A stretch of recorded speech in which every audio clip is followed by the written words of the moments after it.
Hi students, इस video में हम लोग डिस्कस करेंगे जो हमने पढ़ा था 2D ज्योमेट्री में। हमारा अभी थर्ड यूनिट चल रहा है 2D ज्योमेट्री। उसमें हमने पढ़ा था क्या, होमोजीनियस कोऑर्डिनेट सिस्टम, जिसमें हमने ट्रांसलेशन, रोटेशन और स्केलिंग इन तीनों को क्या किया था, इन तीनों को एक फॉर्मूले को डिराइव किया था होमोजीनियस कोऑर्डिनेट सिस्टम में।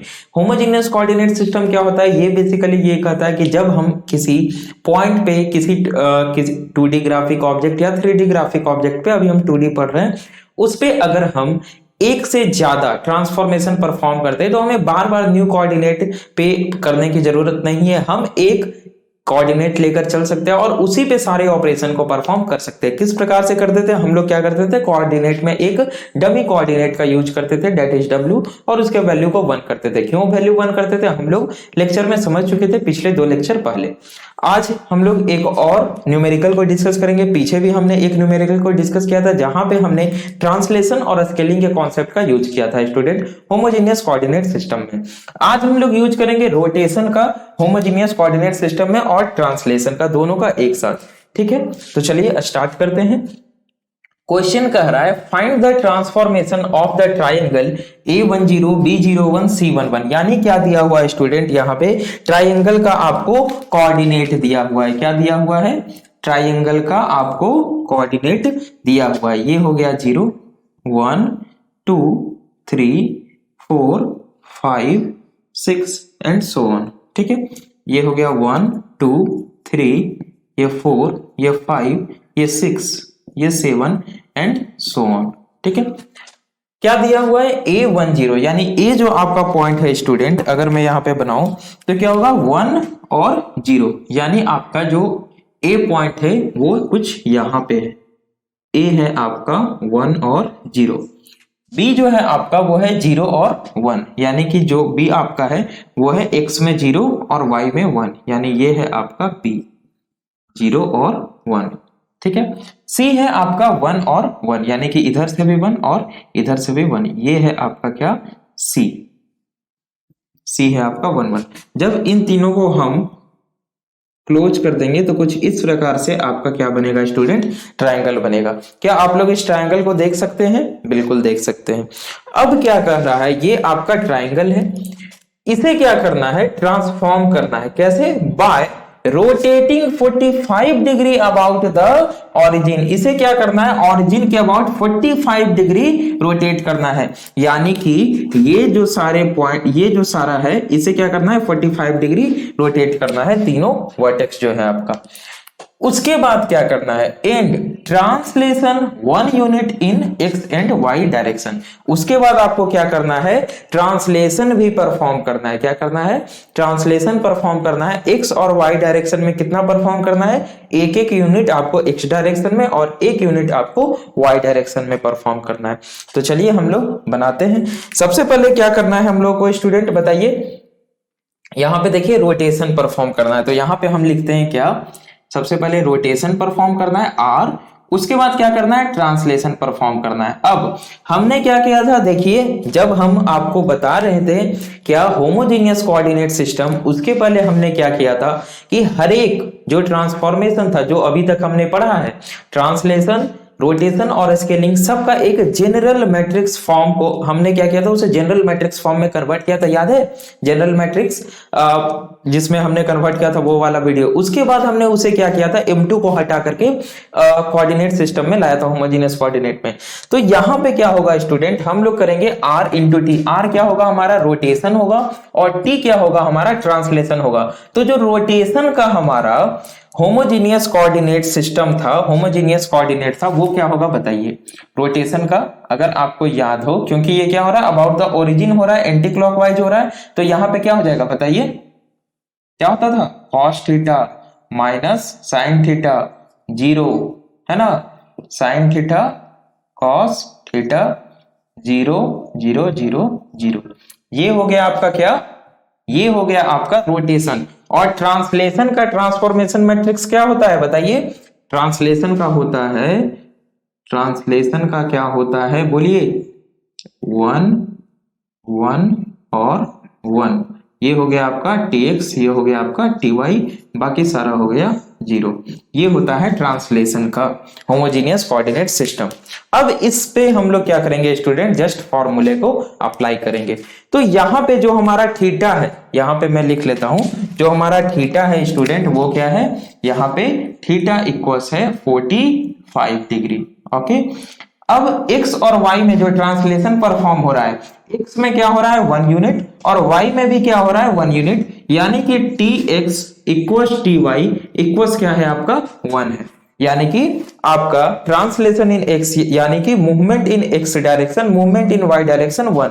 ठीक है, tx ty क्या होता है, ट्रांसलेशन वेक्टर होता है, ट्रांसलेशन डिस्टेंस होता है, आपको मालूम है।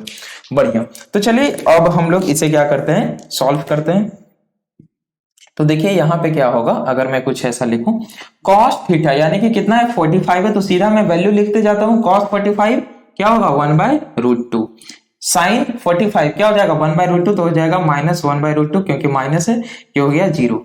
Sign 45 1/√2, cos 45 1/√2, 0 0 0। अच्छा ये 0 नहीं होगा, सॉरी ये 1 होगा ना, ये डायगोनल 1 1 1 होता है, तो ये हो जाएगा आपका 1।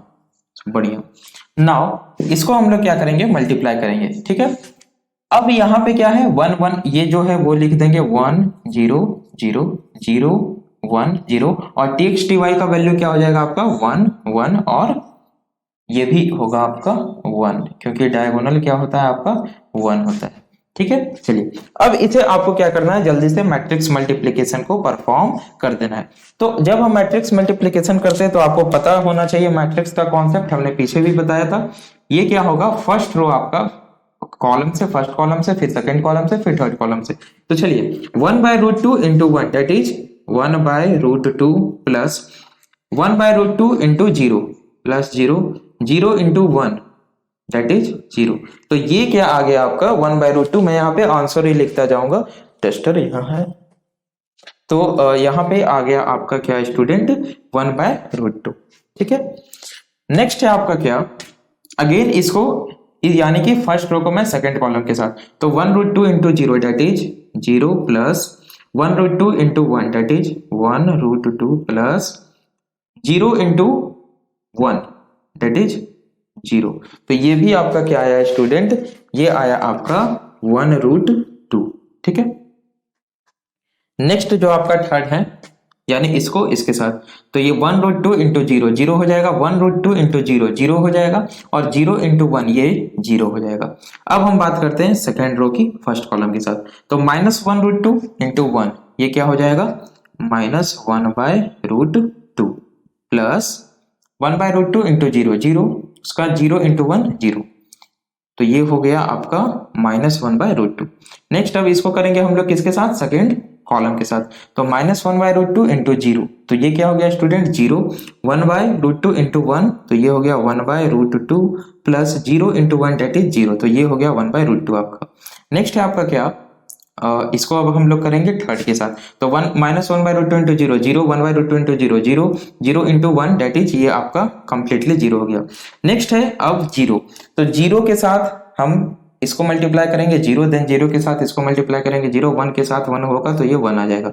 नाउ अब इसको हम लोग अगेन सेकेंड वाले के साथ, तो 0 इंटू 0 0 प्लस 0 इंटू 1 0, 1 इंटू 1 ये क्या हो जाएगा 1 हो जाएगा। अगेन इसको हम लोग इसके साथ करेंगे 0 इंटू 0 0, 0 इंटू 0 0, 1 इंटू 1 1, ये आ गया आपका फाइनली। अब ये क्या आया स्टूडेंट आपका निकल के, ये आया आपका ट्रांसफॉर्मेशन। ट्रांसफॉर्मेशन आपको क्या करना था, आपको कौन कौन से ट्रांसफॉर्मेशन परफॉर्म करने थे, आपको करना था रोटेशन 45 डिग्री, हमने रोटेशन किया 45 डिग्री, उसके बाद हमने ट्रांसलेशन किया 1 यूनिट इन एक्स डायरेक्शन और 1 यूनिट इन वाई डायरेक्शन। ठीक है, आ गई बात समझ में, चलिए बढ़िया। तो आपका फाइनली ये आया, ये क्या आया है आपका, ये आया है ट्रांसफॉर्मेशन मैट्रिक्स। ये क्या है स्टूडेंट, ट्रांसफॉर्मेशन मैट्रिक्स। आपसे कभी कभी 4 मार्क्स में ओनली ट्रांसफॉर्मेशन मैट्रिक्स निकालने के लिए पूछ दिया जाता है, तो उस समय आपको जस्ट इतना करके आपको छोड़ देना है। ठीक है, ट्रांसफॉर्मेशन मैट्रिक्स आपका निकल गया, यही आपका आंसर हो जाएगा। लेकिन अभी हमें क्या करना है, अभी हमें वो पॉइंट फाइंड आउट करने हैं, अभी हमें क्या करना है, वो कोऑर्डिनेट फाइंड आउट करना है, जो कोऑर्डिनेट इसका न्यू कोऑर्डिनेट ABC का जो न्यू कोऑर्डिनेट होगा 45 डिग्री रोटेशन और 1 यूनिट ट्रांसलेशन के बाद। तो उसके लिए हम लोग क्या करेंगे स्टूडेंट बताइए, उसके लिए हम लोग क्या करते हैं। चलिए, तो हमें पता है कि न्यू कोऑर्डिनेट जो होता है यानी कि P डैश इक्वल्स क्या होता है, P यानी कि जो ओरिजिनल कोऑर्डिनेट है इनटू जो हमारा ट्रांसफॉर्मेशन मैट्रिक्स है। क्या है, जो हमारा ट्रांसफॉर्मेशन मैट्रिक्स है। तो बताइए P डैश का मतलब सीधा सा मतलब क्या है कि यहाँ पे जो ABC है हमारा उसका new coordinate ABC, A dash B dash C dash मैं लिख दे रहा हूं क्योंकि ये न्यू है, ठीक है। P यहाँ पे क्या है, हमें ऑब्जेक्ट मैट्रिक्स को लिखना है। तो अभी जो कोऑर्डिनेट है उसे हमें क्या करना है, उसे हमें लिखना है होमोजेनियस कोऑर्डिनेट सिस्टम में। तो होमोजेनियस कोऑर्डिनेट सिस्टम में कैसे लिखेंगे हम बताइए। हम लोग क्या करेंगे, एक हम यहाँ पे डमी, एक यहाँ पे क्या करेंगे स्टूडेंट, यहाँ पे डमी एक्सिस लेंगे दैट इज W और उसको वैल्यू देंगे क्या, 1 देते हैं। आपको पता होगा हम लोग इतनी बार कर चुके हैं। तो यहाँ पे अगर मैं सिर्फ एक्स वाई को लिखूं, एक बार फिर से बता दे रहा हूं, तो A का एक्स वाई क्या है 1 0, B का क्या है 0 1, C का क्या है 1 1। तो ये हो गया स्टूडेंट x के लिए, ये हो गया y के लिए। हमें W भी साथ में लेना, एक डमी एक्सिस, तभी हम क्या कर पाएंगे, इसे सॉल्व कर पाएंगे। जब हम इसको मल्टीप्लाई करेंगे ट्रांसफॉर्मेशन मैट्रिक्स के साथ तो हमारा क्या आएगा, A dash B dash C dash का हमारा यहाँ पे कोऑर्डिनेट, न्यू कोऑर्डिनेट आएगा। तो W के वैल्यू को हम 1 1 रखते हैं। क्यों रखते हैं ये आपको मैंने बताया हुआ है। चलिए, हो गया, बात खत्म यहाँ पे। अब ये मल्टीप्लाई होगा किसके साथ, ट्रांसफॉर्मेशन मैट्रिक्स के साथ। तो आपका ट्रांसफॉर्मेशन मैट्रिक्स क्या है, यहाँ पे ध्यान दीजिए। चलिए यहां से लिखते हैं 1/√2 1/√2 1/√2 1/√2 और ये हो गया आपका 0। देन है 1/√2 1/√2 1/√2 और ये हो गया आपका 0। नेक्स्ट है 1 1 1, तो ये हो गया 1 1 और 1। चलिए, जब आप लोग मल्टीप्लिकेशन परफॉर्म कीजिएगा स्टूडेंट, तो ये 3:3 का, ये भी 3:3 का है, तो रिजल्टेंट भी आपका 3:3 का ही आएगा। क्या यहां तक दिख रहा है आप लोगों को? हाँ बिल्कुल अच्छे से दिख रहा है। चलिए, तो अब हम लोग यहाँ पे क्या करेंगे स्टूडेंट, ध्यान दीजिए। यहाँ पे हम लोग जस्ट वही फर्स्ट रो और फर्स्ट कॉलम, तो 1 × 1/√2 ये हो जाएगा आपका 1/√2 प्लस 0 × -0 हो गया, 1 × 1 ये हो गया 1, ठीक है। नेक्स्ट है आपका क्या स्टूडेंट, इसको अब हम लोग सेकंड रो के साथ करेंगे। तो 1 × 1/√2 दैट इज 1/√2 प्लस 0 × 1/√2 0, 1 × 1 ये हो गया 1। नाउ अगेन हम लोग क्या करेंगे इसको इसके साथ, तो 1 × 0 0, 0 × 0 0, 1 × 1 1, तो ये हो गया आपका 1। नाउ अब आपका यहाँ 0 से, सो 0 अब इसको करेंगे फर्स्ट के साथ, 0 × 1/√2 0, 1 × -1/√2 that is -1/√2 and then 1 × 1 that is +1। आ रही है बात समझ में? 0 × 1/√2 0, 1 × 1/√2 ये हो गया 1/√2 and 1 × 1 that is +1 and then now 1 × 0 0, 1 × 0 0, 1 × 1 ये हो गया 1। लास्ट पे अगर हम बात करें हम थर्ड रो की, तो ये 1 है, तो 1 के साथ सारा होगा, तो क्या हो जाएगा बताइए 1/√2 और ये प्लस माइनस माइनस 1/√2 और ये हो जाएगा +1, है ना। फिर ये इसके साथ होगा तो 1/√2 प्लस 1/√2 प्लस 1, यानी कि ये हो जाएगा 1/√2 प्लस 1/√2 प्लस 1। दिख तो नहीं रहा होगा आप लोगों को? नहीं, चलिए ठीक है, समझ लीजिए आप लोग, ठीक है। और 1 से अगेन ये होगा तो 0 + 0 + 1 दैट इज ये 1 हो जाएगा, ठीक है। तो चलिए इसको अब हम लोग क्या करते हैं स्टूडेंट, यहां पे लिख लेते हैं, ठीक है।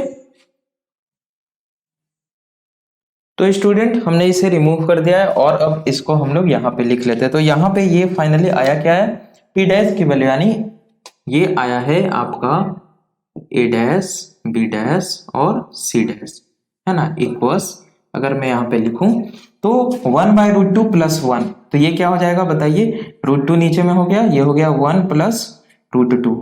तो ऐसे लिखने का तो कोई फायदा है नहीं, तो इसको मैं सीधा लिख देता हूं 1/√2 + 1, ठीक है। ऐसे ही लिखते हैं हम लोग, ठीक है। या इसे हम लोग कैसे लिख सकते हैं, तो इसे किसी भी तरह नहीं, ऐसे ही हम लोग लिख देते हैं, ठीक है। क्योंकि इसे अब आगे क्या सॉल्व करना, अब क्योंकि हमें सिर्फ पॉइंट्स चाहिए, तो ये हो जाएगा आपका क्या 1/√2 +1 दिख रहा है आप लोगों को। नेक्स्ट है क्या, अगेन है 1/√2 +1, 1/√2 +1 एंड देन नेक्स्ट है आपका 1। देन है आपका -1/√2 +1, तो ये हो गया -1/√2 +1। नेक्स्ट है आपका 1/√2 +1, नेक्स्ट है 1। फिर है 1/√2 -1/√2, तो ये दोनों कट गया आपका और +1 यहाँ पे बच गया, तो ये हो गया आपका 1।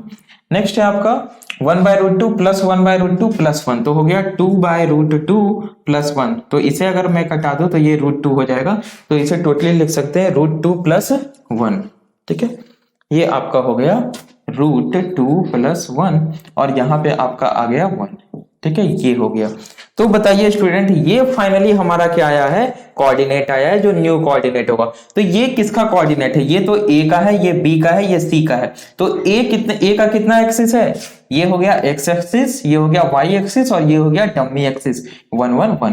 ठीक है, तो हमें एक्स और वाई का वैल्यू चाहिए, तो एक्स और वाई का वैल्यू यहाँ पे आ चुका है। यानी अब जो ए का न्यू कोऑर्डिनेट होगा स्टूडेंट, वो क्या होगा, ध्यान दीजिए, जो ए का new coordinate that is a dash जो होगा वो क्या होगा 1/√2 + 1, ये हो गया x और y में क्या होगा 1/√2 + 1। b जो होगा स्टूडेंट b डैश, इसका न्यू एक्सिस क्या होगा -1/√2 + 1, 1/√2 + 1। जो c डैश होगा स्टूडेंट, यानी c का जो न्यू कोऑर्डिनेट होगा वो क्या होगा 1/√2 + 1। ये आया आपका न्यू कोऑर्डिनेट। क्या करने के बाद स्टूडेंट, इस ट्रायंगल को, ये जो यहाँ पे 2 डायमेंशनल शेप दिया हुआ है, इसको हमने क्या किया है, रोटेट किया है 45 डिग्री अबाउट द ओरिजिन। हमने ओरिजिन के अबाउट 45 डिग्री रोटेट किया। उसके बाद हमने क्या किया, ट्रांसलेशन परफॉर्म किया 1 यूनिट एक्स डायरेक्शन में और 1 यूनिट वाई डायरेक्शन में। तो सबसे पहले हमने क्या किया, ट्रांसफॉर्मेशन मैट्रिक्स को निकाल लिया। जब हमारे पास ट्रांसफॉर्मेशन मैट्रिक्स आ गया तो उसके बाद हम इजीली न्यू कोऑर्डिनेट को निकाल सकते हैं। जस्ट हम लोग क्या करेंगे, ट्रांसफॉर्मेशन मैट्रिक्स को जो हमारा कोऑर्डिनेट है, जो हमारा ओरिजिनल कोऑर्डिनेट है, उससे मल्टीप्लाई कर देंगे और हमारा यहाँ पे जो है आ जाएगा हमारा न्यू कोऑर्डिनेट। ठीक है स्टूडेंट, तो इस प्रकार से कुछ न्यू कोऑर्डिनेट स्टूडेंट निकालना होता है। ठीक है, तो अभी इसी को हम लोग चाहें तो दूसरे वे में भी कर सकते हैं, यानी कि हम लोग कुछ इस प्रकार से कर सकते हैं कि ट्रांसलेशन पहले परफॉर्म कर दें और रोटेशन बाद में करें। ये आपका नेक्स्ट दूसरा क्वेश्चन बन जाएगा। क्यों दूसरा बन जाएगा, क्योंकि हमें पता होता है कि दो जो मैट्रिक्स होता है student a into B not equals b into a होता है। तो हम लोग ऐसा कर सकते हैं, पहले हम क्या करें 1 यूनिट x में और 1 यूनिट y में। ऑब्वियस सी बात है कि अगर हम इस पॉइंट को, इस ट्रायंगल को इधर उठा के ले आएंगे और फिर 45 डिग्री रोटेट करेंगे तो वो कहीं और लाई करेगा, और अभी पहले 45 डिग्री रोटेट करके 1 यूनिट करेंगे तो वो कहीं और लाई करेगा। तो ये हुआ आपका ये क्वेश्चन। जो नेक्स्ट क्वेश्चन होगा स्टूडेंट वो हम नेक्स्ट लेक्चर में डिस्कस करेंगे। Okay, thanks for watching.